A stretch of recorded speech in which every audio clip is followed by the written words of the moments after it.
Now let's talk with Edward Beck. Edward, wonderful to see you as always. Thanks. Thanks for making the trip today. Great to be here. I want to talk about one of the lines that jumped out in your message specifically. Yet so often it's more comfortable to remain in darkness and then to dismiss another faith as dangerous or wrong because we don't know, we don't want to take the time to see what it is really about. This relates specifically to what's been going on in New York this past year around the Ground Zero Mosque and all the kind of controversy around that. So you've been in the midst of that, talking about that on your program. Wonder if we could share your thoughts about that today with us. I just think it's been very unfortunate, I think, to be in the midst of that and see the vitriol and the hatred and the misunderstanding, really, that's been part of that discussion has been very disenchanting for me as a clergy person in the midst of it. I just think there's an opportunity here to really have it be a bridge-building experience among faiths, and I think that's what the intent of those is who want to construct this Islamic Cultural Center. And yet I think people have hijacked it for their own ends, and they're making it something that it's really not. Hasn't it been kind of a perfect storm of the media and politics and the faith communities all mixed into all of this? I think so, and as you'll recall, when they first spoke about it in December, there was no hubbub about this. I mean, you had even some conservative radio personalities say, you know, this is probably going to be a good thing for New York. And then come May, when it became fodder for the politicians and they could, you know, get some support for their position, then it became this controversial problem. And I think in some ways, yeah, it's politics, religion, and 9/11 coming together once again. And I think not in a good way this time.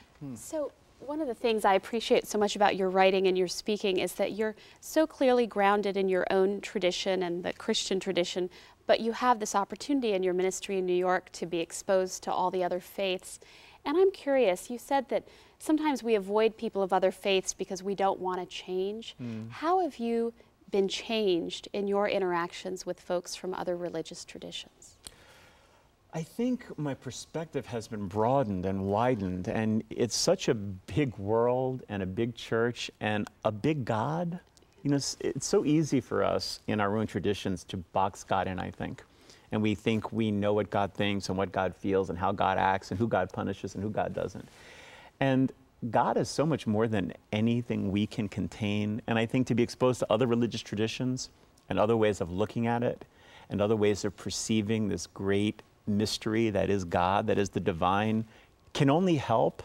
I mean, I think we each bring a facet of this truth to who God is. And if we can share it and not get threatened by each other and really believe that revelation occurs in various ways, in various people, in various traditions, I think we're all better for it. It doesn't mean that we have to go leave our tradition. Right. It means you bring what's best of your tradition to the conversation, and sometimes other people are changed by that too.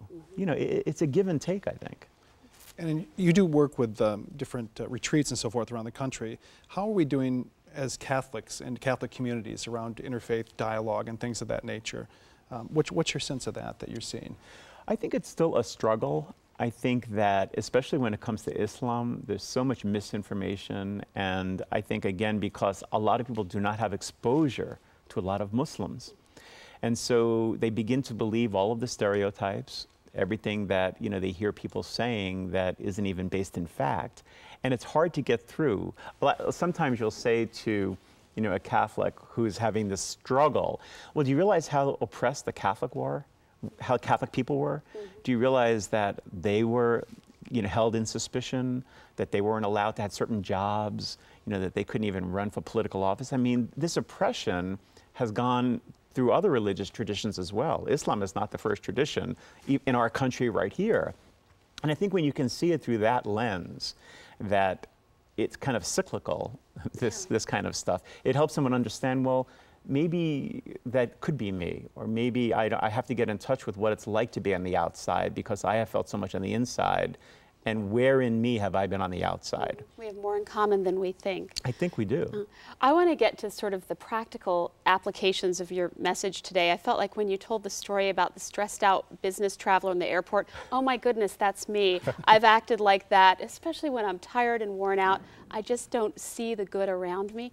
What do you advise people to do when they're in that stressed out, tired place? Noticing is really tough. Seeing what's there is really tough, even more when we're stressed out and tired, because we get so insular. We tune in and close in just to ourselves. And so I think it's really a conscious activity to be attentive and to notice. I mean, awareness is the seed of spirituality, isn't it? I mean, we've been told that not only by Anthony DeMello, but way before him, to wake up and to notice what is.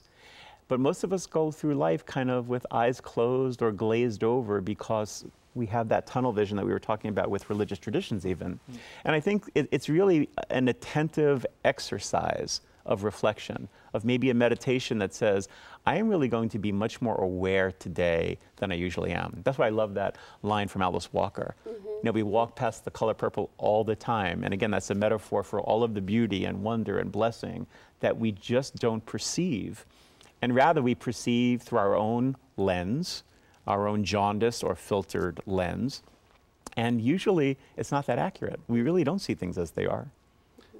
So it's been a special year for you, Edward. You celebrated your 25th year as a priest this year. I did. Congratulations. Congratulations on that. Thank you. I want to ask you just briefly, what are some of the challenges you've seen and what are some of the surprises that have really thrilled you along the way? Has it gone quickly in your experience? And it's gone very quickly. I have to tell you, though, that the recent years have been particularly challenging with the whole sex abuse scandal in the Catholic Church. And you've spoken out about that very strongly, so we'd love to hear your thoughts for our audience as well. You know, I have, because I have felt very disappointed in some of the hierarchy and the institution with regards to this particular issue, this scandal. I think it caught everybody by surprise, rightly so. And again, the media really made it a story, and it deserved to be a story in the sense of how in the ill way it was handled by certainly our hierarchy.